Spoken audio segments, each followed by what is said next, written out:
The transit through the Martian portal was the last time the people of the drowned nations would ever feel solid ground that belonged to humanity. They were 312 souls, the last remnants of coastal territory swallowed by the rising tides of a neglectful Earth, trading their history for a future. Their vessel, a repurposed deep-sea freighter named the Conch, smelled of recycled air and quiet desperation. As they emerged into the light of a new star, the view through the main port was a collective, gasping miracle. Below them lay a world of impossible beauty, a planet of sapphire blue water dotted with countless emerald islands. They named it Archipelago. For the first few weeks, it was a paradise that washed away the grime of their past. The air was sweet, thick with the scent of alien blossoms and salt. The water was so clear they could see the vibrant, coral-like structures hundreds of feet below. Nia, a young woman who had spent her life farming kelp in the submerged ruins of her homeland, felt a sense of hope she thought had drowned long ago. She saw the world in patterns, the swirl of currents, the flight paths of the multi-winged insects, the way the light dappled through the strange, broad-leaved canopy. With her was Kale, the grim, pragmatic former administrator who had negotiated their exodus.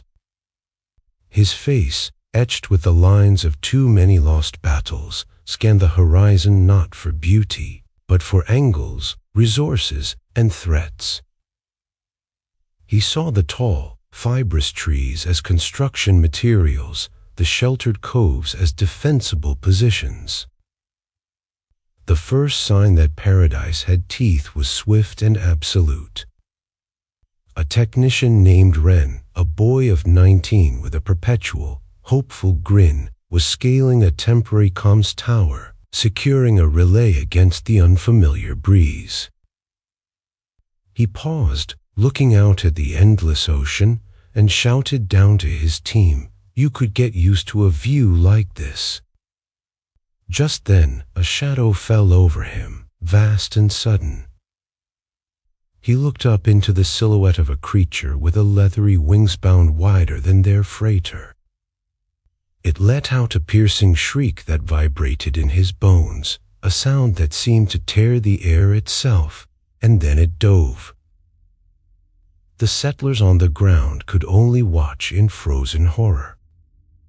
Talons the size of scythes, honed to a razor's edge, didn't just grab Ren, they punched straight through his torso with a sickening, wet crunch of ribs and viscera, pinning him to the metal lattice of the tower. The creature, a sky screamer, let out another triumphant cry, and with a monstrous heave, tore him free. The sound of rending metal and flesh was obscene.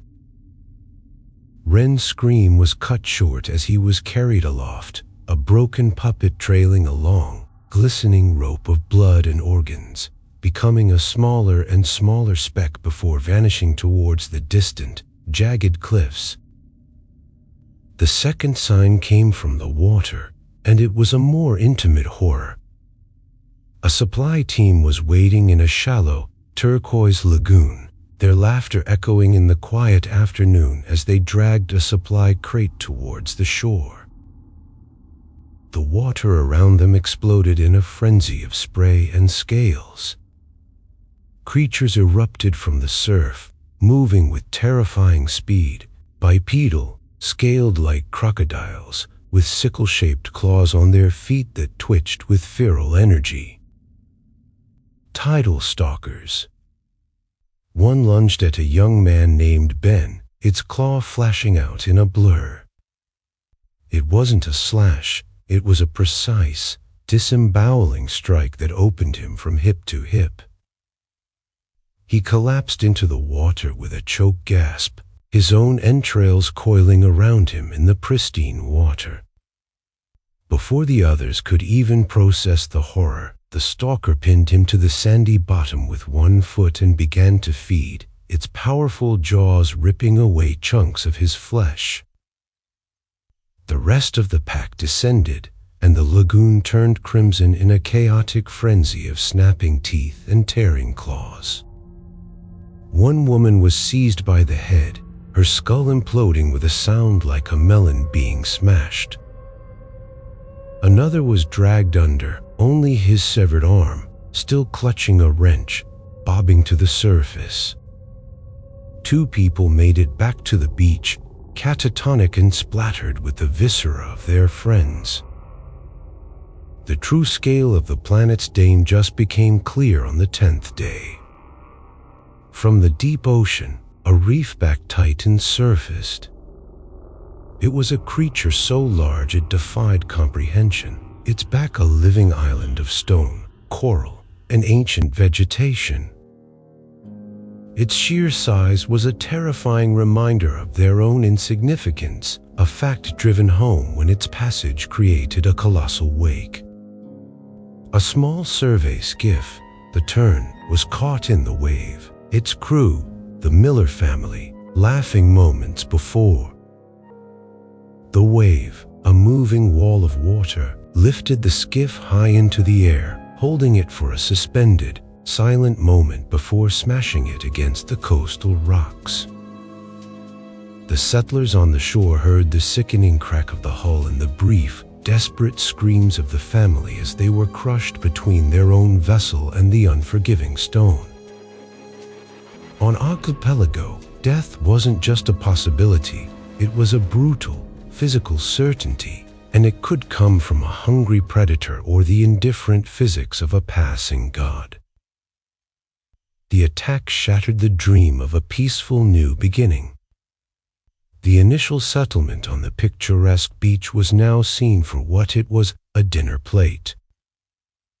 The cheerful, colored habitat seemed like a mockery. Hale took charge, his grief manifesting as cold, hard fury.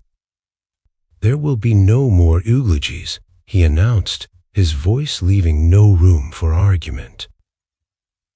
"There will be work. We build walls. We use what we have, and we carve out a piece of this world for ourselves. We fight." The construction of the wall became their single, unifying purpose. They worked under the oppressive yellow sun, their desperation a powerful fuel.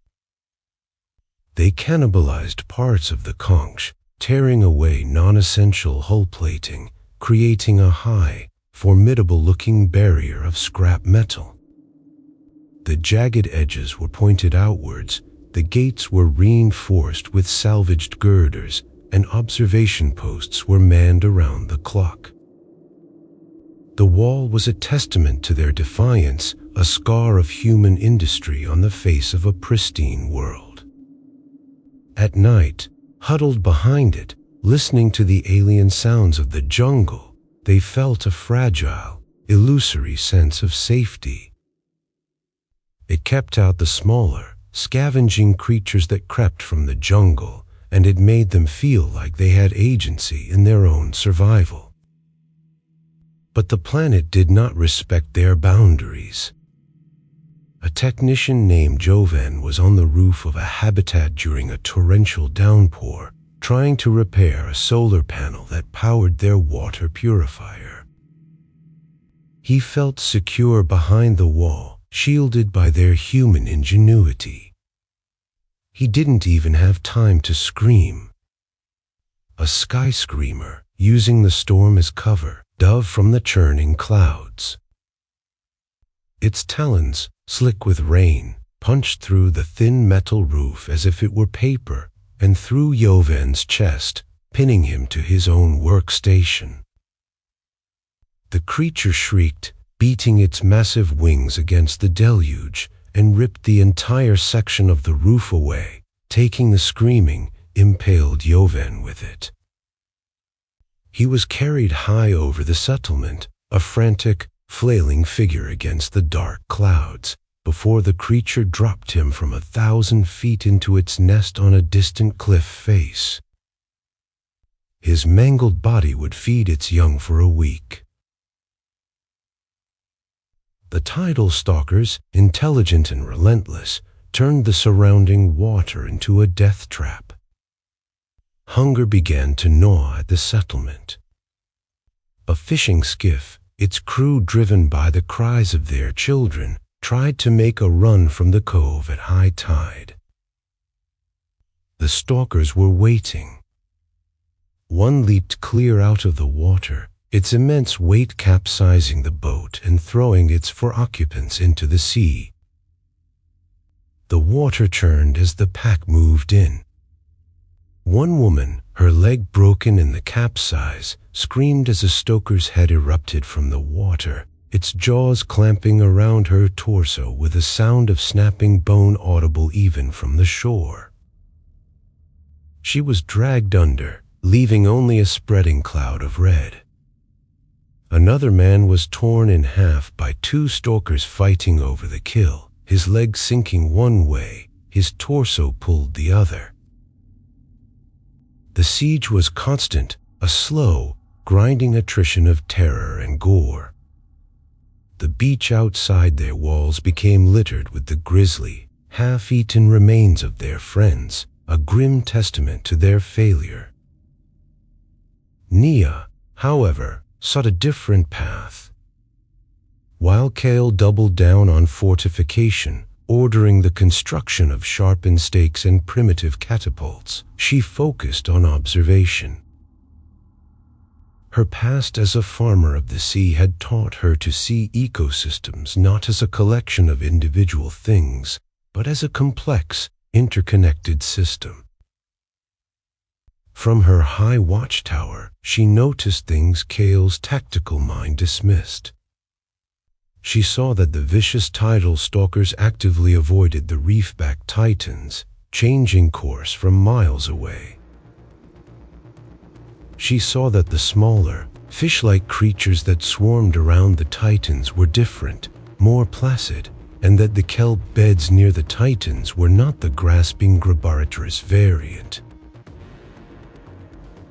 Against the backdrop of her friends being torn apart and crushed, her developing theory felt like madness, but it was a madness that offered a sliver of hope. The titans were not just another creature in the ecosystem, they were the ecosystem itself, a safe harbor in a sea of blood. The wall is a tomb, Nia finally declared at a heated council meeting, her voice shaking but firm. The air in the command habitat was thick with the smell of fear and unwashed bodies. It keeps us in just as much as it keeps them out. We are trying to force this world to bend to our rules, and it is breaking us. We can't fight the ocean, Kale. We have to learn to swim with the current. Look at what they did to the fishing crew. To Yovan. To Ren. Kale retorted, slamming his fist on the metal table. His face was a mask of fury and grief. You want us to just open the gates and let them have us? You want to see our children torn apart in the surf? Your solution is to run, to cower. My solution is to fight back. No, Nia said, taking a deep breath, her gaze unwavering. My solution is not to run. It's to adapt. We move the settlement. We move it onto the back of a titan. The room erupted. It was the ravings of a madwoman. Scoffing laughter mixed with horrified gasps. The wake from one of those things crushed the Miller family's skiff. Someone yelled from the back. You want us to live on it? It would crush us without even knowing we were there. But Nia was resolute. She laid out her observations with a desperate, lucid clarity, the Titan's passive nature, the stalker's avoidance, the self-contained ecosystem that seemed to thrive on its stony back. "It's a living island," she pleaded, her voice cracking. "It is the only safe island on the entire planet." To prove her point, to silence the accusations of insanity, she knew she had to do the unthinkable. Taking a small, quiet skiff, she motored out into the deep channel, directly into the path of a migrating reef-back titan. Her journey was a voyage through a landscape of fear. She had to navigate through fields of grabotrus kelp, the thick, purple seaweed that actively wrapped around the skiff's propeller. She had to lean over the side, hacking at the rubbery, grasping tendrils with a knife, her heart pounding as she imagined the dark shapes of stalkers watching from the depths.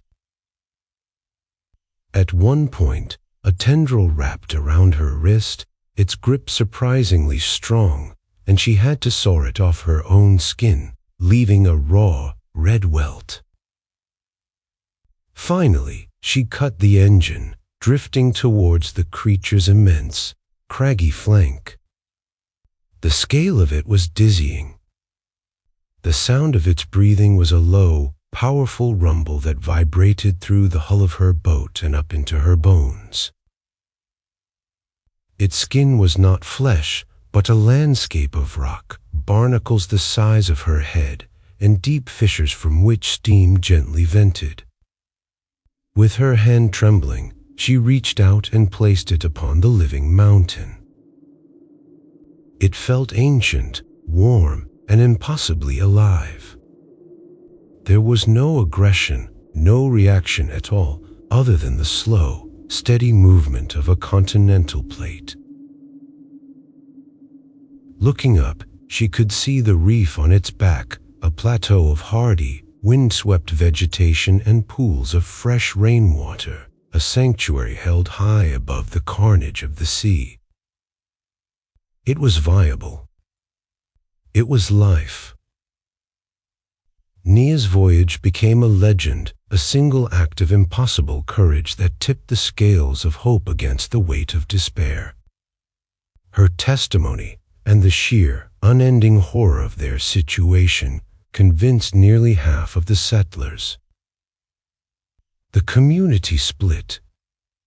The schism was heartbreaking, with families torn apart by the decision. Kale watched, his face like stone, as Nia's followers began the Great Migration. "You are leading them to their deaths," he said to her, his voice low and bitter. "When that thing rolls over in its sleep, I hope you remember this day." Under Kale's disapproving glare, they disassembled their most essential habitats, loaded everything onto the conchs, and set out to meet the very creature they had once feared. The process of moving their lives onto the Titan's back was a monumental effort of engineering and courage. They anchored their new homes deep into the stony fissures, weaving their small, human settlement into the existing landscape. The first few days were terrifying. Every slow turn of the Titan, every deep groan from its body, sent fresh waves of panic through the small community. But the fear slowly faded, replaced by an intoxicating sense of peace. The air was clean, the rainwater pools were pure, and for the first time, their children could play outside without the threat of being snatched from the sky or torn apart in the shallows. The sky screamers never came near, and the tidal stalkers were a distant memory. They had survived not by fighting, but by adapting. One cycle later, as their Titan host migrated along a new coastal route, Nia saw Kale's settlement in the distance. The walls were higher, the defenses more formidable, with sharpened stakes now lining the perimeter. But something was terribly wrong. The sky above his island was dark with a swirling vortex of unnatural, greenish clouds, a storm more violent and localized than any they had ever seen. And in the churning waters surrounding Kale's island, Nia saw them. Dozens, then hundreds of tidal stalkers, gathering in the surf, their movements not random, but coordinated, purposeful, as they stared at the man-made walls that scarred their shore. Through her binoculars, the horror crystallized into an image of apocalyptic clarity. The wall was breached.